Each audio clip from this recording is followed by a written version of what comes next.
Hello, everyone, and welcome back to the A24 on the Rocks podcast. For this episode, you will be listening to me, your hostess. The name's Kelly. We're going to discuss movies as we typically do, and we go in order that any movie has been released from A24. This time we will be discussing The Children Act, and we each have a drink in hand. So we're going to do some introductions and tell you what we're drinking. Again, I'm Kelly. For this episode, I will be drinking a screwdriver with a glowing green rock of ice inside. So please imagine that as I continue to discuss. After me comes my husband. Eric, what are you drinking? Hello. I'm actually staying on the sober train tonight, and I am drinking a tea, an English breakfast tea. Kevin, what are you drinking? How English of you. Good evening, world. It's Kevin K. Konishek, and I am off the whiskey train tonight. I'm still drinking beer because we'll talk about that in another episode. But I'm drinking what's called a Coastal Sunshine Fruited Sour. It's got some mango, passion fruit, and pink guava. It's from Humble Forager Brewing Company out of Rochester, Minnesota. So, yeah, beer for me. Super delicious. Cole, what you doing down there? How you doing over there in Alaska? Hey, it's Cole Whitlaw Gibson, King of the North, living an okay life in existence. Today I am drinking Son of a Pete, the Redeemer, a blended malt Scotch whiskey. Felt applicable to this film, so it's very it's got a lot of bite and a lot of smoke.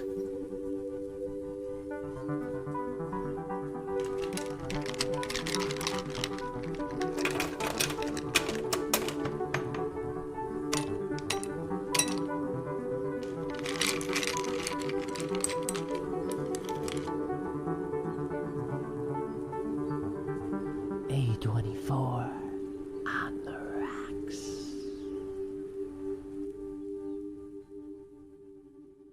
Anyway, Yeah. baby. Wow. We are busting all the stops out tonight. With that said, everyone, you should know if you've listened to this show before, this is a new thing. Eric has little sound bites that he can drop whenever he wants and quite liberally, as you will notice. But who cares? Right. And so that's what I was going to say about it. Just try to ignore it. We'll go back to the way that you're used to listening to your episodes. Just ignore it. Anyways, this episode's about The Children Act. This A24 drama, starring Emma Thompson, so many listeners, just explores heavy themes of faith, ethics, and complex realities of the British legal system. We'll be unpacking these intense moral dilemmas, discussing the powerful courtroom scenes, and of course, sharing our own takes on what we would do in the judge's shoes. So, that said, The Children Act, first question I always ask, anyone ever hear of this? See it before? Nope. I heard of the Sister Act with Whoopi Goldberg, but yeah, this is I not thought that. this was the sequel at first. Yeah. Turned out it wasn't. Nope. Yeah, I thought this was like a Children of Men spin-off, where it's like, the Children of Men was the first, and then this was the sequel, kind of like how the children are acting now that they're being born again. I saw a super small synopsis on the wiki that said it was about children religious surgery freedom fighting. And I was like, oh god, this will be one of those movies. Let's go Scientology. Yeah. So I had no idea. I had never heard of it. I don't know how many like A24 type vibes, I'll say out right at the gate, it even gave me. I just felt like I was watching a drama that wanted to win an Oscar one day, but it was very British at the same time. I also found myself asking if it was based on a true story. Was anyone else curious about that? Yeah, I almost thought it had to have been, right? It turns out it was. But It was based on a true story? Yeah, it was based off a court case from the early 90s. It was based off, so the novel was a fictionalized version of a court case from the early 90s based on essentially this exact thing with the Jehovah Witnesses and leukemia. Yeah. I know Ian McEwan, the guy who wrote it, he wrote Atonement, which was a pretty big movie in the late aughts. I think that's how they say, like, the late 2000s now. But, yeah, I know Ian McEwan. He's a famous British novelist. Yeah, this is also, he wrote the screenplay based on his book, which is what this whole movie is based on. I didn't see that it was based necessarily on a true story, but as on multiple real life dilemmas he has seen in the courtroom. But if you read otherwise, that makes more sense to me. I feel like I heard it on a review of the film as someone who was proposing that would be the case. As far as backing that up, I'm not 100% sure, so someone will have to look for a site on that one. But there's that. Yeah, I think we should dig in either way, but I thought it was a really interesting... It's an interesting world that this drama wants to play for us, but right away, there is an actor that we can tie ourselves to as someone that we know. Eric, you know actors well. Did you know Emma Thompson before this? Yes, I knew her from Angels in America. There was a HBO series that was based off like the very famous play called Angels in America, and she was in that. That's probably the first time I ever saw her. Besides that, I mean, she's been in tons and tons of movies. She, I think, has won an Oscar. She at least got She's won 2 Oscars. She's won, okay, and she actually wrote Sense and Sensibility in 1995 and won Best Adapted Screenplay for that. And then she won Best Actress for Howard's End. Being a little movie nerd, I've definitely seen her in things here and there, but I did not see her Oscar winner performance in Howard's End. But she's definitely been around a while and is a very respected actress. Yeah, and her character gets to have a husband who is another famous actor, Stanley Tucci. Cole, do you have any thoughts on Stanley Tucci and squaring these two actors together as a couple that both kind of have powerful roles? Do you think this was intentional? Yeah, I mean, I think they both played their part very well, and they both have that kind of, they've been around for a long time. They've played a lot of like very serious drama type roles, and they play both serious characters. I mean, one's a professor, and the other one is a judge. I'm assuming they're called judges in the UK. I really don't know. Besides Milady, but she's a upholder of the law. Justices, yeah, there you go. So I think they did a very good pairing of those two. I think they played off each other very well. They're both phenomenal actors and actresses, and have very refined the craft. So they definitely helped. Iron sharpens iron kind of situation. So. Yeah, that was kind of my thought of them as a pairing for like our headlining couple, especially with the careers that they're going to roll with and the amount of drama that this movie's going to push towards us. Kevin, what did you think of our initial opening vibes, our introduction to Fiona Maye, our main character, all those things. Everything that you're feeling, and also, I can't help but say it again, how British this movie starts as. All right, I will take 2 seconds on this. So I did find it. It looks like McEwan got his inspiration directly from Sir Alan Ward, who was a justice at the time, who had some judgments related to this story, and he took it directly out of his own notes, which is where someone claimed that the whole story came from. So there's that whole deal, inspiration. Anyway, Emma Thompson and Stanley Tucci. I'm only going to touch on them because I love Emma Thompson, and when I saw her in Nanny McPhee in 2005, forever ago, I thought she was one of the most brilliant people I'd ever seen, and that was the reference for me in this film. Like, hey, I saw you in that one film forever ago about a crazy magical nanny, and you were very good in that. Opening vibes and Britishness. This film, like you said, felt drab, dreary. It definitely felt like the weather you would expect in a setting for this film.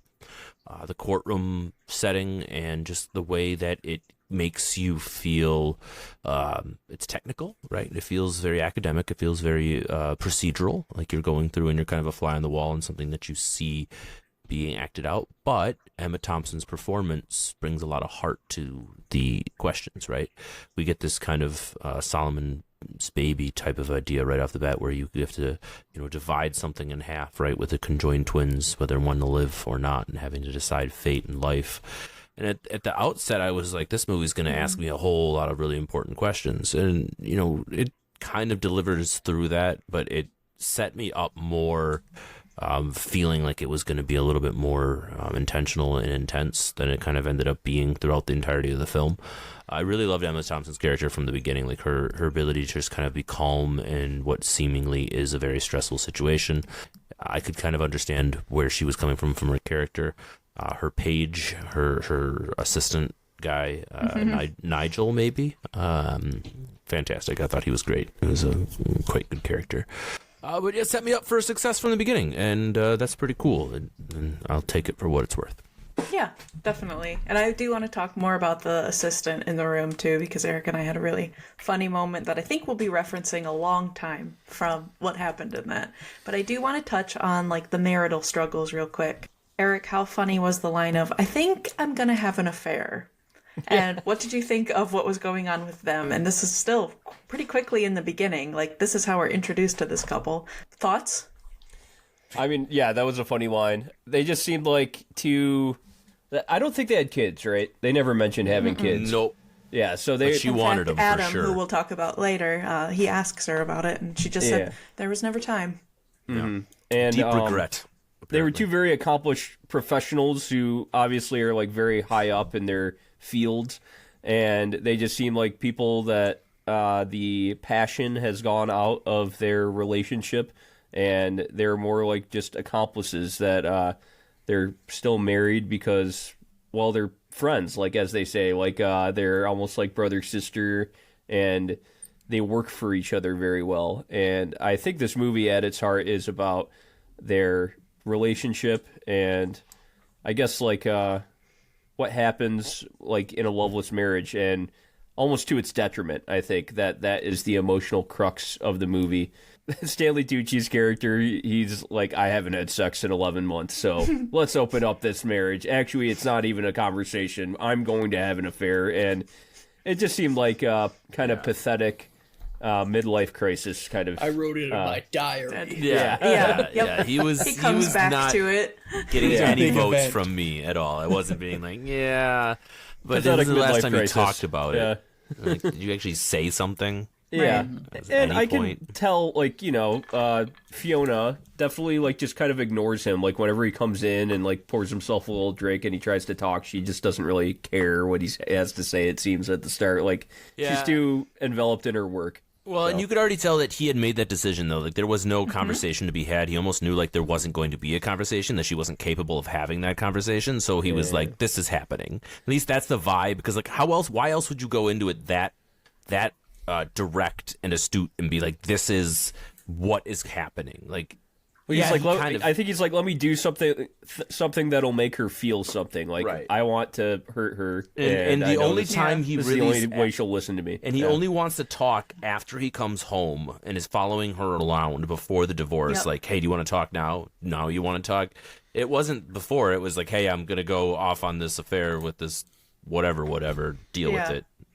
So That's what I the like communication. about when movies like introduce us to a couple that are already at like this level, and they give us like one line, and we're able to interpret everything around that. Like, he wouldn't just say something like it was already a decision made if that isn't how their relationship had been for a long time. And that also feeds into why she just like ignores him all the time too, because his decision's already made, and how long has this been happening? Constantly. So we're able to kind of just like feed into how that's been the whole time. There's other movies in A24 that kind of do the same thing. Some of them are upcoming, but also I can't remember the one with there's another one that we had seen that reminded me similar, where we're given British? like a couple. No, we're given Oh, just the lovers? a couple. Yes. Yeah. Yeah, Just the a lovers. few Yeah, lines, that's- and you can yeah. just feed into like, I understand, I think, what this relationship has been for a long time. And then people have like a waking up where they're just like, let's change everything. So that makes it a good, interesting way to start a movie. But that said, that's kind of going on almost secondary, like the home life story is. And then there's the life as the judge or the milady. So Cole, what ends up happening, other than the conjoined twins thing, which we do hear the ending of that at the beginning of this film, the next big dilemma that's going to happen in court is about this Jehovah's Witness child. He's 17 and 9 months, not 18 yet. And the determination is, can he be forced by the hospital to accept blood if it's against the faith, if he's still technically a minor? And how, before we even decide, like, have a decision on what she ended up rendering, I wanted to know, what did you think about her decision to go visit Adam himself in the hospital? Yeah, I think, up until that point, even like in the midst of like her husband telling her that he's going to have an affair and stuff like that, she takes the call, tells the guy exactly like all the information she needs. There's no like moment or break. She's very, I guess, very professional. And then it's very interesting with this situation because everyone kind of takes a step back because it is very unorthodox. And her decision to go see him was very unique, but obviously it lent to the story and kind of is what branched out into this bigger story to tell. I don't know. It was very, very interesting. I was interested to see where it goes, and like I wanted to hear the kid's side of it. I think that's what everyone wanted after hearing you listen to these lawyers and stuff talk and the parents, and you're just what does the kid actually feel? Mm-hmm. is kind of I think the vibe everyone was getting, and whether that happened in real life or not, I think that's what the story needed to do, was have her go visit the kid and see his take on this whole situation, because it is basically at this point he's deciding if he wants to live or die, right? Like that's pretty much the decision that's being made. So yeah. Kevin, what did you think? Big sigh. So, I had two different feelings with it. When I watched the first scene, I don't think anything of it, right? I don't think it's that weird that the judge would go and want to hear it from the person.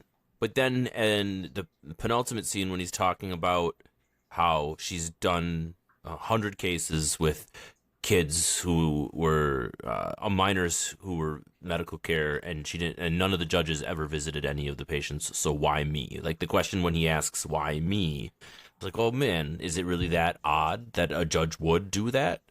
And then of course, then I guess spin back around again to where he was telling all of the people at the hospital that the judge was going to come, and he's like, no one was going to believe me. No, they said you wouldn't come. So like, was that truly that weird of a thing? Like they'd like, no, judges don't do that. So like, I honestly, like after digesting the whole film, it changes it. But when you watch it for the first scene, you're like, yeah, that's a normal thing you would do. And then at the end, you're like, that's not normal. And that propels all of the things that essentially happen throughout the entirety of this film, one way or another. And she probably actually, in my head, she absolutely would have made that judgment regardless of seeing him. Or not. Yep. That part that part happens anyway. Yeah, like he says too. He's like, I knew what you were gonna say, so why did you come?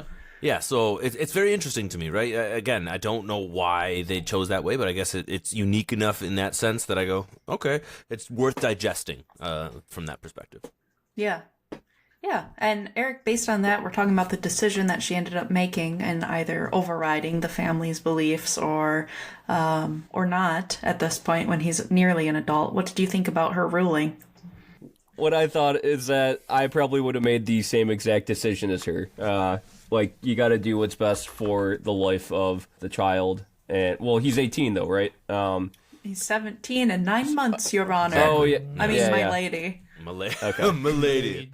No. But yeah, I would do what's best for the life of the child because, and like you see it later, the parents are just happy that he's still alive, and that, saved his life. Like, why are you, the judge shouldn't even take the religion into consideration because, as we know, there's a separation of church and state, and a judge is supposed to be completely impartial to those matters and to just do what they think, is best for the life of this child. And that's what the court is there for, is to protect people when those in their life can't protect them too. So yeah. I mean, we see it in the United States too, right? You get all these crazy folks that are saying, based on a religious basis, they're not taking their kids to doctors and not, taking basic medical stuff, and the courts throw the book at them. They end up taking them to court for child abuse and sometimes murder. So, it's not necessarily just a British thing, but I'm glad that there are at least these legislations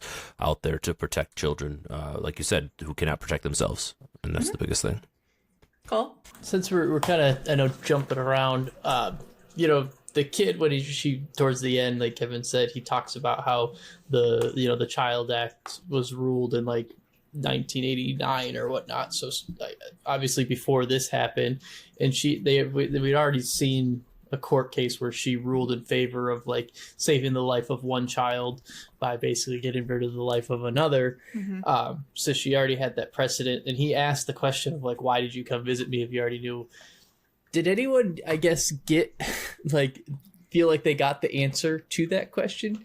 Because I left the like I finished the movie and like the movie bummed me out, and but I felt like I didn't get maybe the answer, or I still don't fully grasp why she did it, and I don't even know if she knows. And maybe people do stuff that they don't even have a right reason to it. Was this maybe part that's part of it. post cheating revelation? I'm trying to remember the timeline. Yeah. So this is her husband has left, and he hadn't come back and told her that she went through with the affair, but she knew it was going to happen basically, and he has left, and she wasn't talking to him, and it was just doing this. So obviously that probably put her in a an interesting headspace and everything, and maybe wanted to look at something in a different light. But maybe, I don't know, I just felt like I never got the answer to maybe one of the most important questions. Maybe of the she whole was actually movie. considering letting him die, and like actually going against all of the precedent,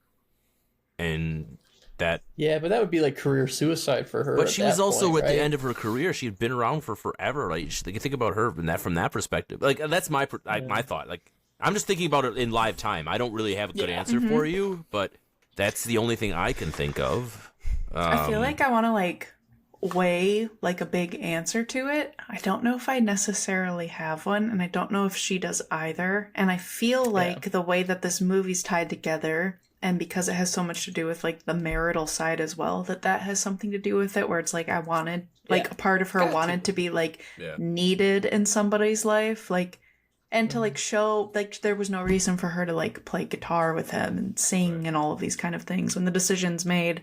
I had asked Eric like on his thoughts, but part of me was like, when we first met him, he was such a stubborn asshole that I was like, okay, fine, like I'll do what you want, like that. It's almost like wash my hands of this, like let whatever happens to you. And then you get to like the soul of him, and then she's like, well, I can actually do something about this. So I don't know. But like that's that emotions shouldn't be involved in this decision whatsoever when you're a judge. That's the controversy. See, As we see agree later, that's why he gets so obsessed with her, is because she did end up coming to his bedside and like showed a little bit of her personality. That was the reason why he started stalking her basically later, was because she did make this trip to the hospital. And so it's like a great example of why you don't do that too.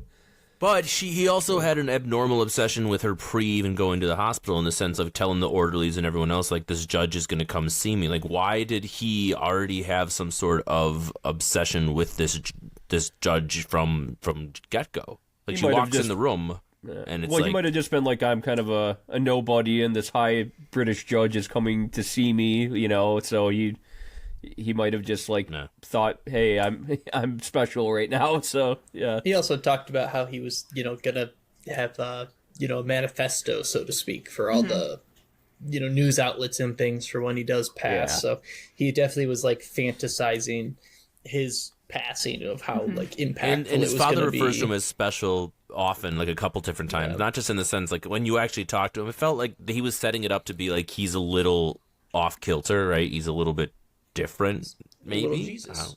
Little baby. They try to make him like a Jesus character or some kind of religious figure. Like he like prophesized that she would come and visit him, and his death is going to have a lot of meaning that's going to make ripples throughout the nation, throughout society. And then it does end up happening, spoiler alert, cause ripples through the movie in a different way. But that's how he wanted it to turn at that point, because he's kind of like,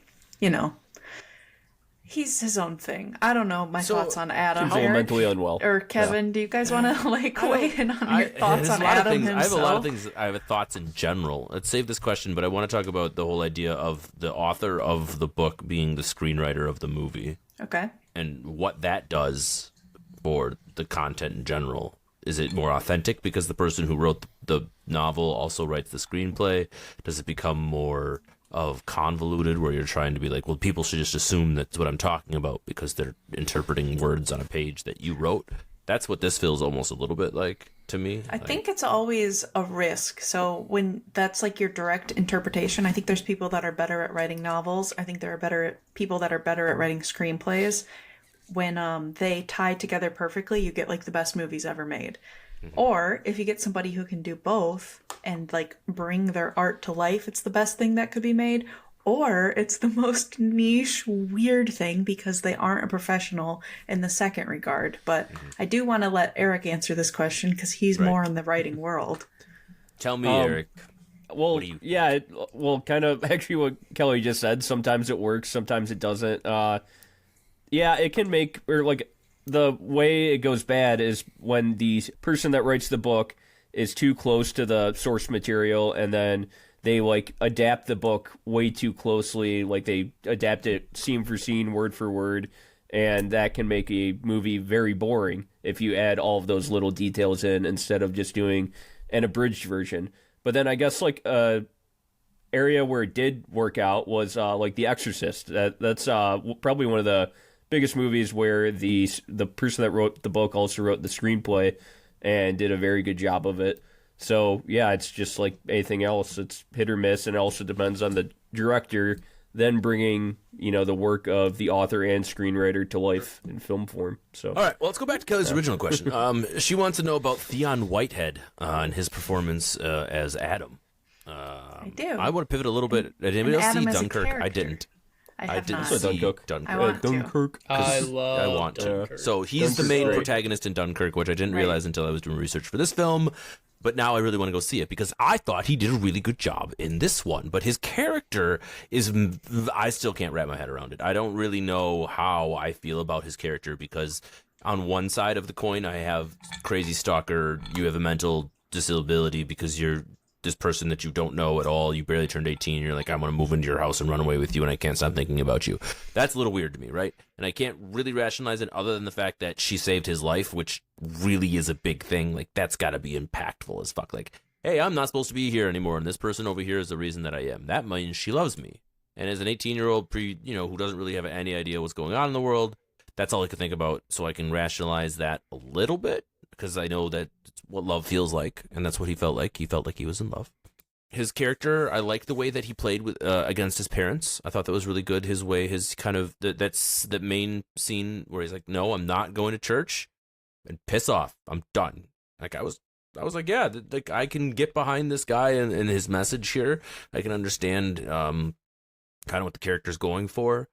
I didn't really. I mean, we'll get to I'm sure we'll talk about the end at the whole thing, but that ending bit, it wasn't his character's fault. It wasn't the way it was just the way it was written. But his performance in general I thought was really well done. I think that Fionn Whitehead's probably going to continue to do great things in Hollywood in general. I enjoyed it across the board. So from him, prospectively, it was just good performance. But that's me, I guess. Yeah, acting wise, I think nailed it. But character itself, like kind of insufferable. He seemed like a martyr in the making, like an already suicidal kid that just wanted to tie himself to something. But that's how I felt about him. Cole, what were your thoughts on Adam as a character? Yeah, I thought he kind of annoyed me at first. But then he switched up, and I could see kind of that, I guess putting myself in his shoes in terms of like this woman saved his life, his religion let him down, and his religion was going to get him killed, and almost like she became his new religion. Shout out REM. She left a God-sized hole, which then only she could Shout fill. out REM.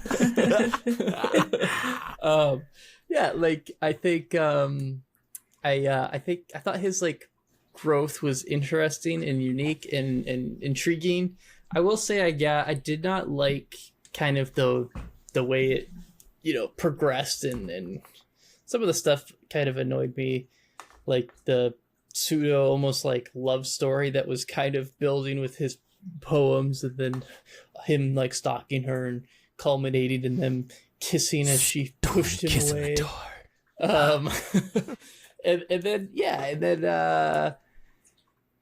that there was almost a moment right before that where he asks her if he can like move in with them, and I almost thought she was gonna say yes. She was getting the taxi and they were both about to hop in and go travel the world in a container ship. That's what it felt like in the way it was filmed and stuff. And it seemed, I don't know, it felt odd or different to me than like the first half, or how the story had progressed, at least in my mind, or how I felt. But I thought that, the actor did a good job. I like him in Dunkirk a lot. I think he did a good job in this, where he portrays a variety of different emotions, and I mean, listening to his voicemails and stuff is pretty impressive for him to like kind of, it's like acting to yourself when you're doing those phone calls, but it's, talking about basically just spilling his guts of this whole new world he's seeing to her. So,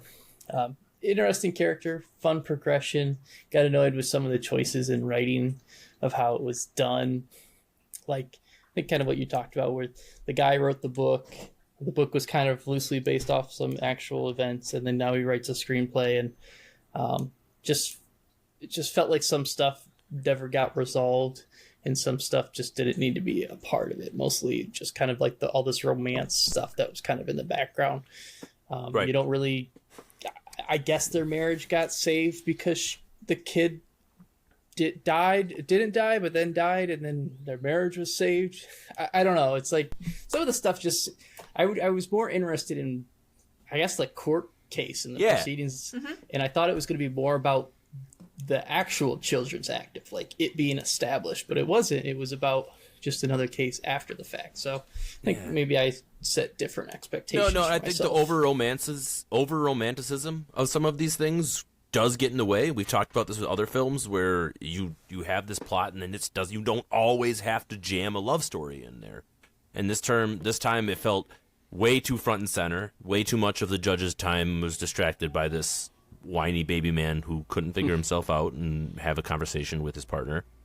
Like, too much of the story was dedicated to that, when, like Cole said, it should have been more about this story about her and this kid. If you're going to do any of the love angle, lean more into that.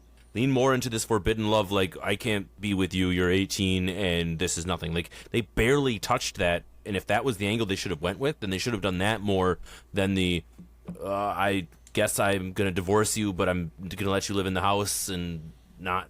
But it was half-baked from that perspective. The whole movie in general was half-baked for me. Like, great ideas, but nothing of real concrete, anything to sink my teeth into. So, pick a lane pick a lane. That's what I'm going to say. Pick a lane.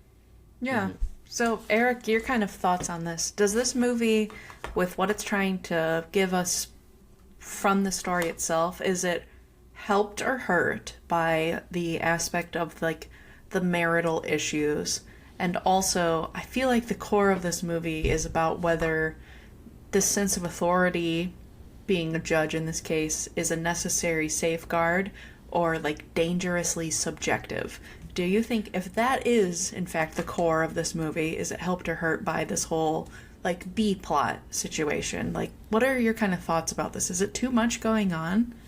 I actually, like, so I was very confused as to what to take away from this film. This was about a person who was very shut off from the world, and not shut off from the world, shut off emotionally. And she was a very rigid, like, unemotional person. And maybe that's, what you're saying, too, with, this is about a judge who, exploring if a judge should get attached emotionally to cases or not. In the end, though, it's like this kid who stalks her for half this film and seems very mentally unwell and, like, going way over the line that she has drawn between them.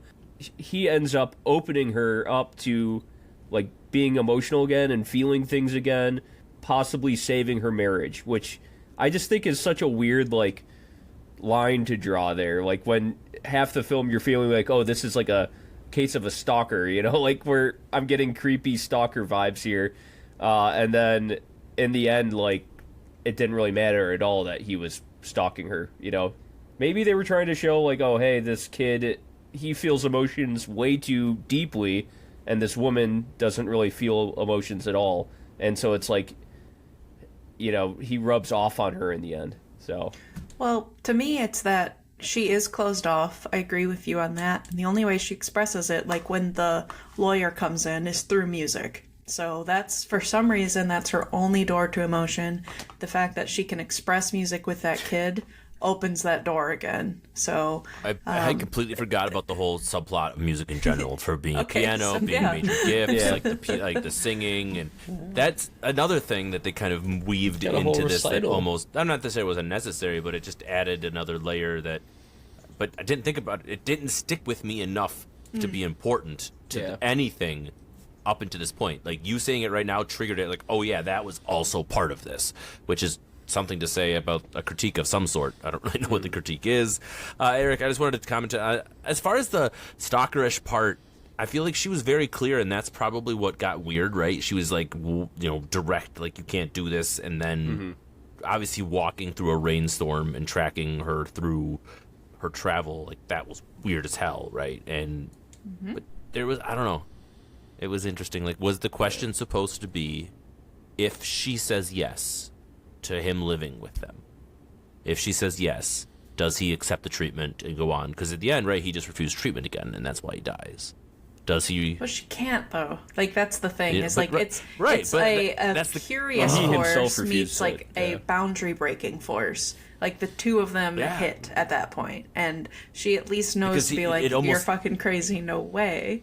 But she can't then be blamed for what he ends up doing, because that was going to happen regardless. And if she would have said yes, though, she would have survived and done all of this fanciful thing. But there's no way that, you're right, there's no reality in that. So that's why it could never be what it, his fancies, his writings, his poems, that can never happen. That's why it's all fanciful.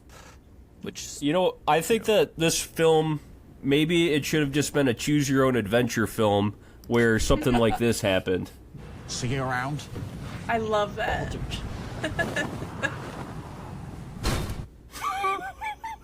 what the fuck?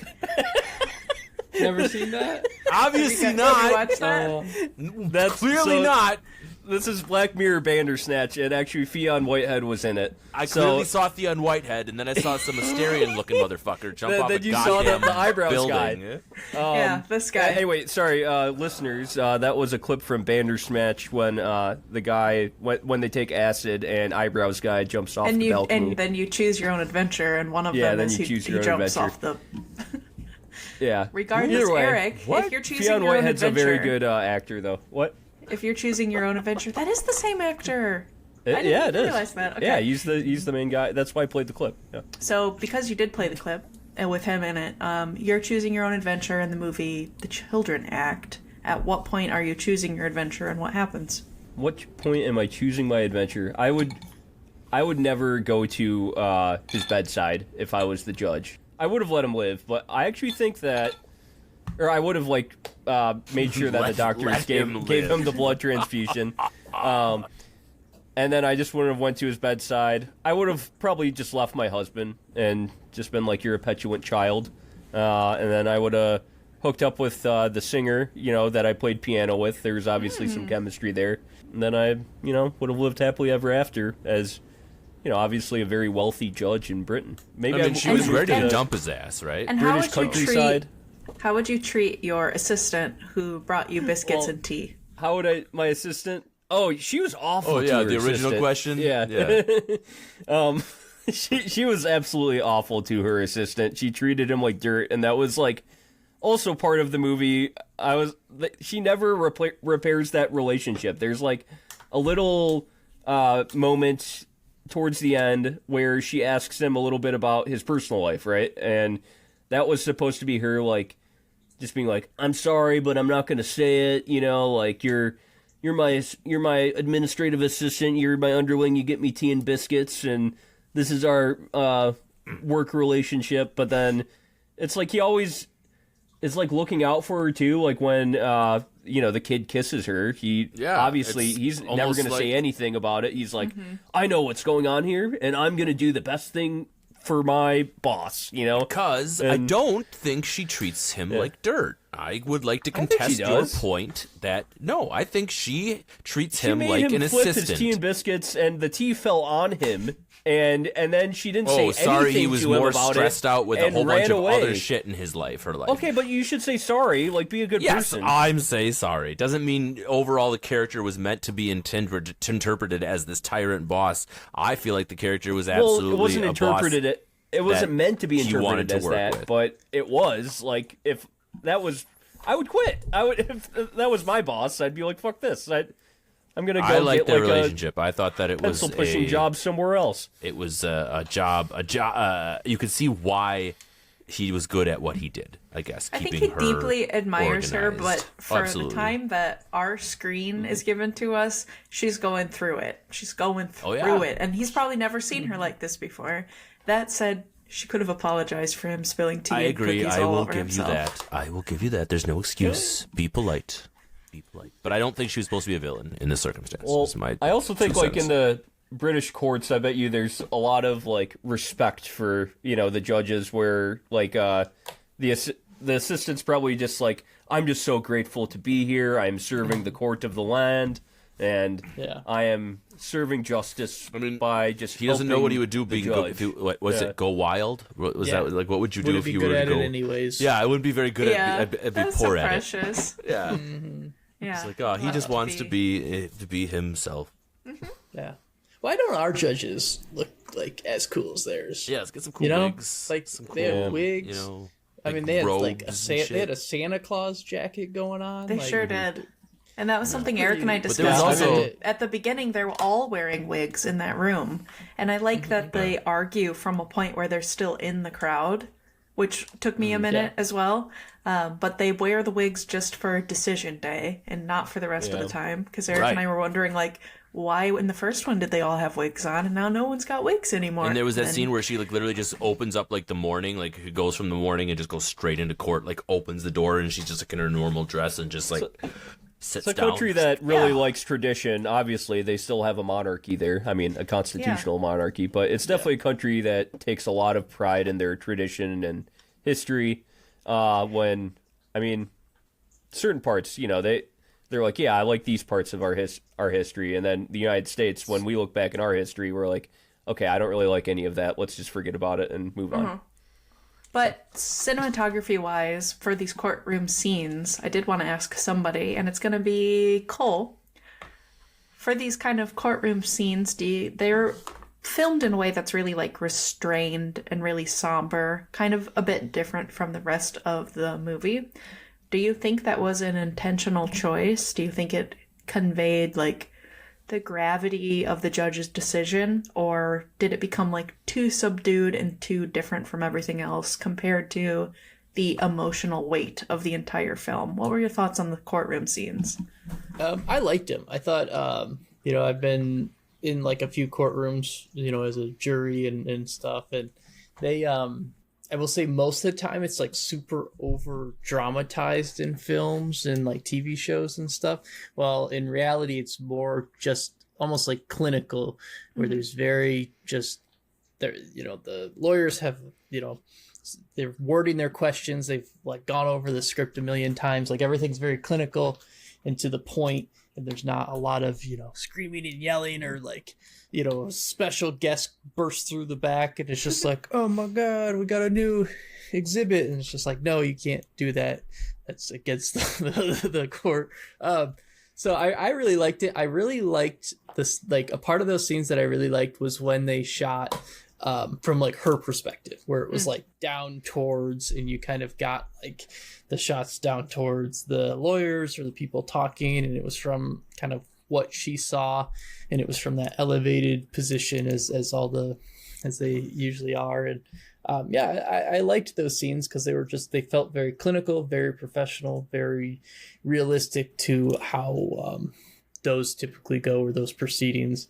I really liked the one where she came in and she was clearly like pissed off and annoyed with the world, everything's going wrong, and then she's like has like these 3 cases that get lined up, and she just like quickly cuts each one of them down. It's just like, you're wasting my time, we're going through the same motions, bam bam bam, boom, like 15 minutes, we're done, I'm out of here. be better at your job, and I'll do, and I'll do good by you, but you guys are a joke. Just like pieces out. I really like that. And I thought that was very, I don't know. I like those scenes. I thought they did good. And I wish I had more of them, which is kind of what we were talking about with this is a very serious drama. It's, very somber, deals with like very real stuff that we're still dealing with every day, from the US to the UK and stuff like that, with that kind of the encroachment of religious, beliefs and like, what's best for the child, and, trying to walk those fine lines, so to speak. And I wanted more of that. And when, the ruling came through, and, she did the ruling on the big Jehovah's Witness case halfway through the movie, I was like, what's happening next? Yeah. What? Now what? Yeah. So the second half of the movie, definitely I lost, it trailed off for me, I suppose. The Jehovah's Witnesses are kind of like the Scientologists of Christianity. They're very cultish. It's like there's like the Christian Scientists too, that they've had cases against them where they don't believe in medicine and stuff, and they have they break down their religion in a scientific manner where they can treat certain ailments through prayer and whatnot. And it's the same thing with Jehovah's Witnesses, where God, if God wills it, he'll save you, so to speak. And they don't celebrate birthdays. That's what they should really be. Or Christmas. Yeah. They don't celebrate or Christmas. No. No. There's just no don't celebrate holidays. it. Nothing. Yeah. Don't do holidays Nothing. because it's like you can nothing. basically don't have fun. Don't have fun. Yeah. Don't have fun, guys. True. Rough. But yeah, for Serena the Williams is a pure blood, Jehovah's Witness. Don't have fun. I'm with you in the fact that I think that the strength of this movie was the courtroom scenes. I also liked the fact that she knocks on a door twice, and she goes from what to me is office to you're in the judge's seat, all rise. The That difference is transition was one fantastic. door. That was very love cool. that. And it helps to kind of portray what I think is the message of this movie, is that the people who give these final decisions are people who live full lives that have their own problems, emotions, issues, thoughts, morals, dilemmas, etc. And we're just witnessing it through one. And I think that that's the strength of this movie, which then ends halfway through and then becomes, I guess, the consequences of. But the example you gave where we do get to see a day in the life, I wish we had more. I want to see more of what she does of a day in the life, where her emotions do weigh into then how she treats everybody who comes to her courtroom that day. And they clip it so fast. It's the only time in the movie that it is the fast clippings like that. But I agree with you on that. It's also kind of why I was asking Eric as well, does the marital side of this whole story strengthen or weaken the movie? And I have my own thoughts on that too, but it's a lot of things going on at once. Kevin, anything that I just said strike anything in you? What were your thoughts on the courtroom scenes? Or was there anywhere visually in this movie that you were this is the meat and potatoes of what they're trying to tell us? This is what the director wants us to take home. Visually, there was absolutely nothing that stood out from one end to the other for me. It was kind of very consistent throughout the entirety of the film. Like I mentioned, it was kind of this drab overtone with a lot of just these same colors throughout the whole thing. No one really popped out, and I feel like that was probably the intention, that you were supposed to take home more of the content of the words in the court cases themselves.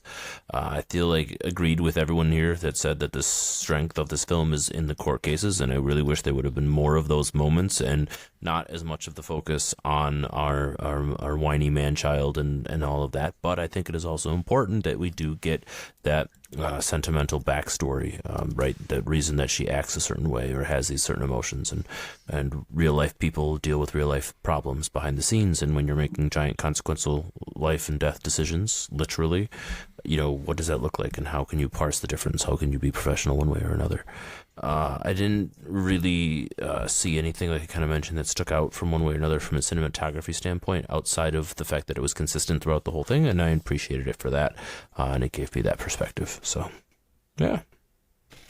For sure. Eric, there's a moment at the end where Fiona gets the message from her assistant, who we love, that Adam is in the hospital again, and she's doing her final performance for I don't know, Christmas or something for all of the lawyers and judges. unclear. How disappointed, I was very disappointed that we don't even get to hear the piano, and instead it turns into a different kind of montage. What did you think about, like, the grand finales of this movie? Like, talk about that scene, what happens to Adam, and what happens afterwards. It was just kind of oddly, like, placed in there that she had this, like, grand piano recital in the end. It felt like these emotional touch points at the end all seemed oddly placed and then led to an ending of her just going back to her husband, which that's where it really just makes me feel like I don't know what to take away from this film. It's like we get this moment of her being like, ooh, I do have emotions. I do need to go to Adam's bedside, and I do need to, I guess, see him off in a way and finally cry and shed some emotions. And then he dies, and it's a really, like, I don't know, just sad, like, scene. And then in the end, it's just like, okay, I can forgive my husband now. So I don't know how she got from point A to point B there. Like you were saying, I think this movie was better off as a courtroom drama, and it would have been much more interesting if they just stuck with this, like, idea of the court interfering in religious like beliefs, basically, and just focus more on, like, at what point should we save people from their own religion. Like, I like that idea as a theme for a movie, but again, the way they ended the whole film makes it feel like it was just a movie about her marriage and about her coming into tune with her emotions. I mean, I absolutely agree. I mean, the final scene is literally them slowly walking away as the drone pan out. Like, it really did feel like that was the focus. And even, like, the last thing that she says to Adam as he's literally dying is, remember all of life and love. Like, it just felt so cliche at that moment, too. It was just like, ick. I don't know, I got a weird ick out of it. It just was, it didn't feel appropriate at the time, and it just felt over the top. And even the idea of whether they stay together or not, I was like, do I care? This is the same dude who literally was like, I'm gonna have an affair. Peace. Like, I have no sympathy for them or their couple or their story. Afterwards, they're just I like, just don't. Yeah. I saw you with your nieces. That's sweet. But she I've still seen was that like 1,000 that. times. But that marriage was worth enough to not let Adam be involved in her life and move in and be part. Like, yeah, it's ridiculous on the surface, but that was what she was preserving instead of his life. Even though earlier in the film, she saved his life. She had another chance to save his life, but she chose not to the second time. That's a theme, right? Maybe. Well, because he was refusing his own treatment, and you're allowed to refuse your own treatment. I think. I agree, but he also said to her, like, "Hey, after the rainstorm, like, I want to not necessarily be romantic. Like, he said, you and your husband, like, I want to live with you. Can I stay with you?" And if she would have said yes, he would have been alive. He would not have died. That's unfair, though. Like, I'm just saying, that's the reality. Like, that's the movie tells you that. If she would have said yes, that's very manipulative. She would have survived. He would have lived. Yeah, And I mean, because it's unfair, and that's but why she that's felt 100% guilty, what happened. and why she ran all the way there and was, like, when dying. That whole deal. I don't know. I wouldn't have felt guilty if I was her. I would have been like, yeah, I didn't want you to come to. I don't want to adopt you. I'm sorry. But, she also saved his life once, so she's got to feel some sort of something. I think it's actually more just like her again, like getting involved in the lives of the people she's making decisions about. Like, you can have emotions as a judge, and you can, definitely some of your personal beliefs and ethos can come through in your decisions, but it's when you really start getting involved outside of the court in the lives of the people you're making decisions about, that's when things go bad. Mayhaps. Yeah. Anything else for this movie that I haven't brought up in discussion that y'all want to? Yeah. Nope. I don't think so. I'm ready to rock. No. Let's give some final reviews. I'm curious what the audience thinks with this movie. I hadn't heard of it before, but if there's somebody out there who's like a major fan person, I want to hear your thoughts on this movie and why you love it, if you do. But let's get to our final reviews. If this is the first time you're listening to our final reviews, what we do is score it from A to F, including E, with a 24 at the end. You know why. We do this and we give our reasoning why. So with that said, ratings. Eric, you tell me first. So I usually look up Rotten Tomatoes scores, not going to lie, before I watch a movie, and I was quite surprised this one had 74%. Well, I saw it had 74%. I was excited for the movie, and then now after watching it, I'm just like, how did this get a 74%? How did it get such a critical consensus of being liked and respected? And I guess maybe the acting. I'll say the acting was good all around, like Emma Thompson. She's always good in everything she does. I like Stanley Tucci, but as I always say, I think bald people should have a little bit more weight on them. They should be wearing New Balances, and they should mow their lawn with their shirt off. But Fionn Whitehead, he was also very good. It's just like, in the end, I didn't know what to take away from this film. I didn't really understand the theme. I agree with everybody where I just think it should have been a courtroom drama, and it just pulled me in every different way at the end. Like, yeah, it went into a stalking film, then it went into a film about her relationship, and it was all just about her getting in tune with her emotions more. And I was disappointed by that, and I also just felt it got sort of cheesy at the end. So I'll give it like a D plus 24. So just not... So under, like, C range is where I would say, like, yeah, sure, watch this movie if you like these actors and you like this kind of movie. But, yeah, I wouldn't, suggest to other people, but it also just wasn't the worst thing I've ever seen. So, D plus. Fair enough. Kevin, how about you? All right. While I was watching this film, I kind of had an idea what it was going to be like pretty much out the get-go. There wasn't a whole lot to digest within the first opening scenes or the first introductions to the characters that made me go, I'm excited, but the next 90 minutes brings, which is an indictment to a film in general most times, where you can kind of already tell that there isn't a whole lot for you personally. There's been plenty of these films where you may enjoy the content, and that might put you into it a little bit more. Maybe if I was a criminologist or someone who's fascinated with the British legal system, maybe if I was a really, really big stan for Emma Thompson or Fionn Whitehead or Stanley Tucci going into this, that this film would definitely be more for me. I definitely follow Eric in the sense that it's a fine enough film if you like this type of film, but it wasn't a fine enough film for me to really be like, yay, that was awesome. I'm super excited. Let's review it and talk about it for eternity. And not even to the point where I really want to, tell anyone else to watch it.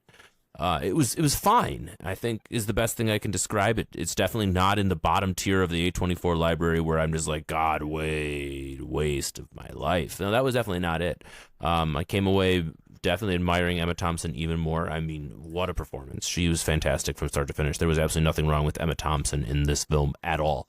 I loved her emotion. She showed some fire. She showed anger. She showed passion. She showed all sorts of things in this film, and she was just really, really well. She was actually the only thing that really kept this film kind of going for me, to be honest with you, from start to finish. Without Emma Thompson's performance, I think I'd be giving this a much worse grade than I ended up giving it, because she was that good in this film. And she, is the only reason we're asking or having any sort of discussion is because of the way she kind of performed and pulled some of these scenes off and made us question, her intent and why her character was doing certain things. And it was all to do with her acting.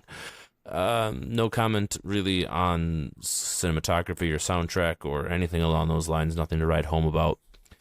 This one just gets a straight C24 for me. I didn't love it, didn't hate it. It wasn't anything special, but it was a movie. So C24, and if that's on the high end, great. But that's kind of where I'm giving this one. So C for crumpets. Yes, C for crumpets, absolutely. And whatever that first word was. Yeah, Cronroy. I'm not sure. Yeah. Crumpets. All right. Anyway, C is for cooking is good enough for me. Anyway, I'm gonna slide in my review right here as well.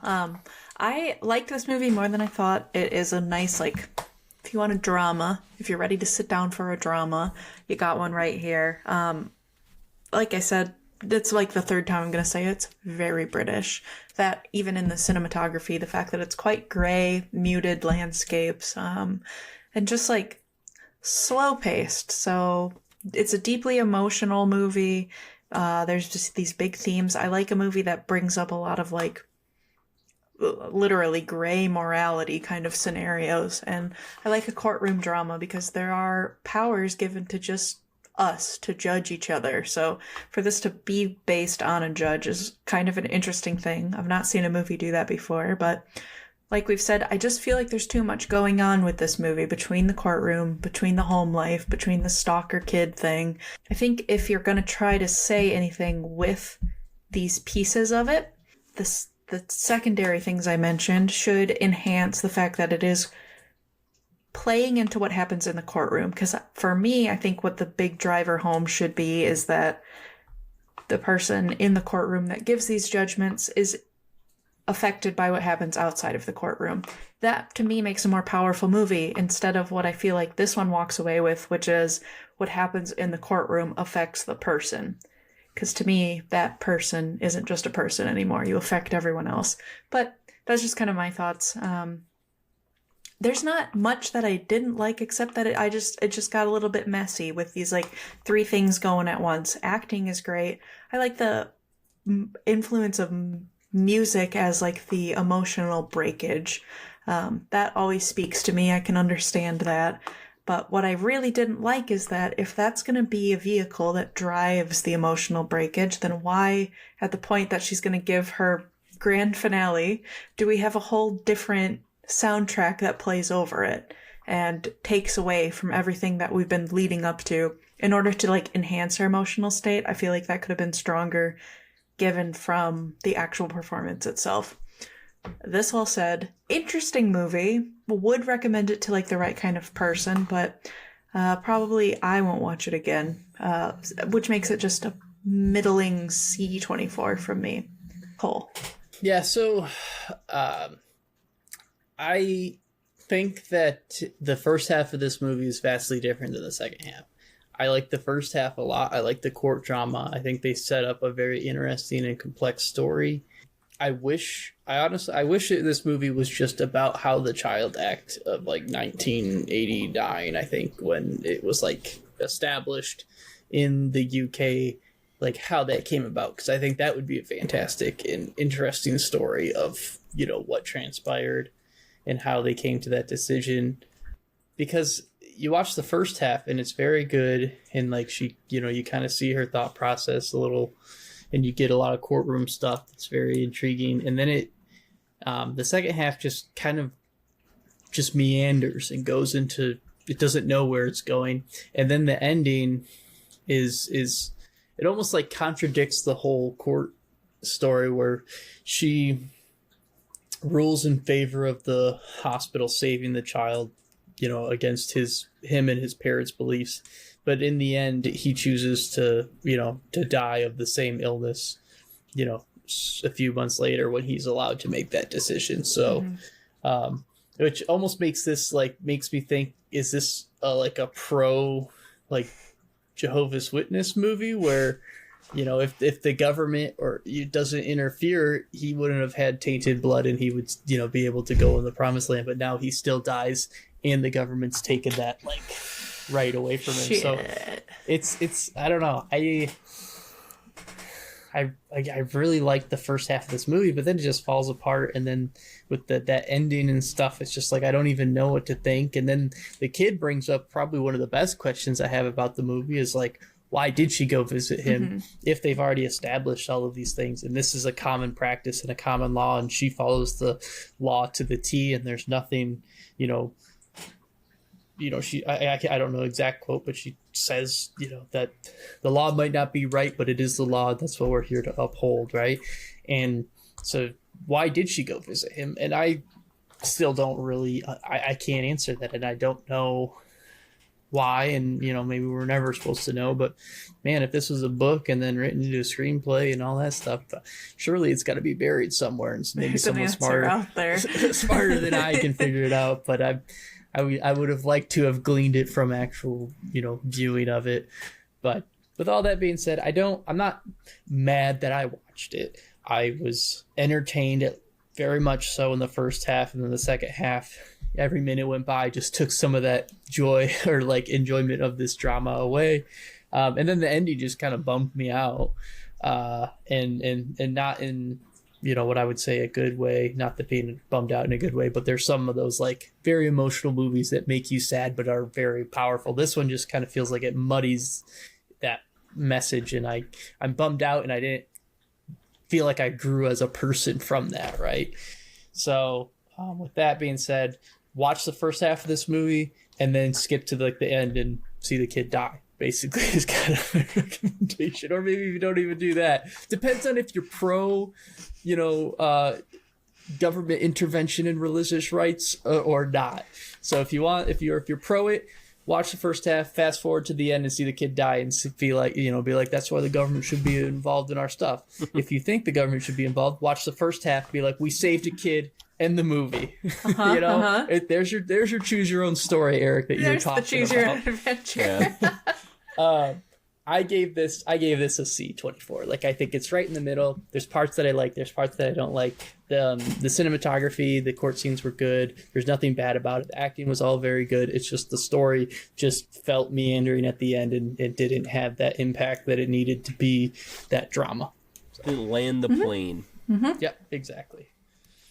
But it got the plane in the air. It sure did. What happens afterwards is up to them. Yeah, easy to take off, hard to land. That said, everyone, thanks so much for listening to our podcast and to this episode specifically. If you like it,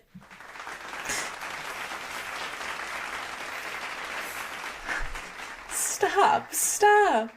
If you like it, give us a review befitting your opinions and thoughts. We really appreciate high-starred ones, and eventually we'll start reading them on our episodes as well. So follow us and do all the things that people do when they listen to a podcast that they like. Thanks again so much, and look forward to future episodes. Bye. Bye.